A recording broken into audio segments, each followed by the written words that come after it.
dati charity event na Adventure Riders Club. Okay. First anniversary charity ride.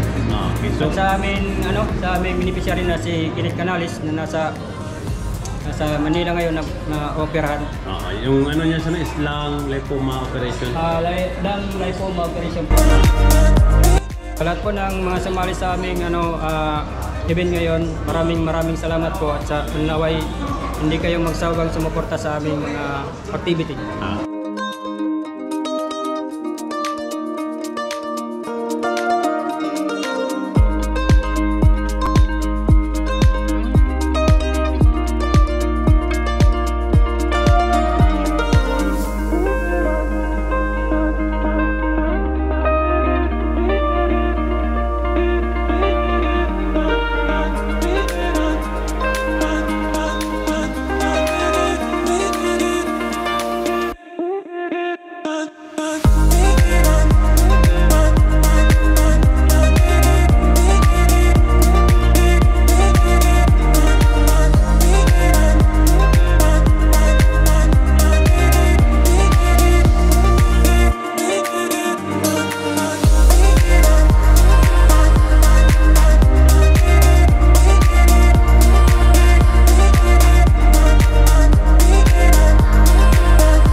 Safety Advocates of the Philippines, Provincial Office for the Leyte, and also we do conduct community service such as Okay, Yaman Sniper, we are here on this event celebrating the first anniversary of the Road Adventures Riders Club.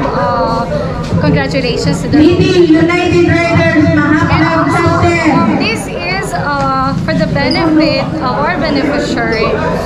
His name is Kenneth Canales, at 13 years old. He's the beneficiary of anniversary. Tagalitas Riders Philippines. Let me invite you all.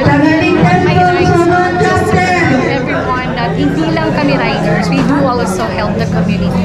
At the same time, we do also conduct road safety if you're willing to undergo with the seminars. We're gonna be holding. I'm one of the coordinators.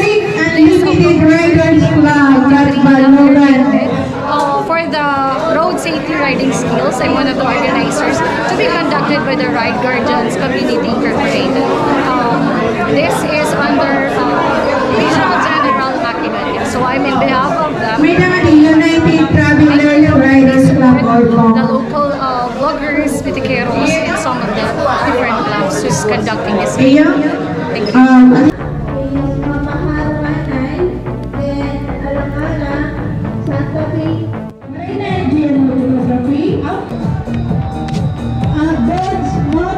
Shoutout sa lahat ng mga riders, lalo na sa mga papa ng mga riders. Love you all!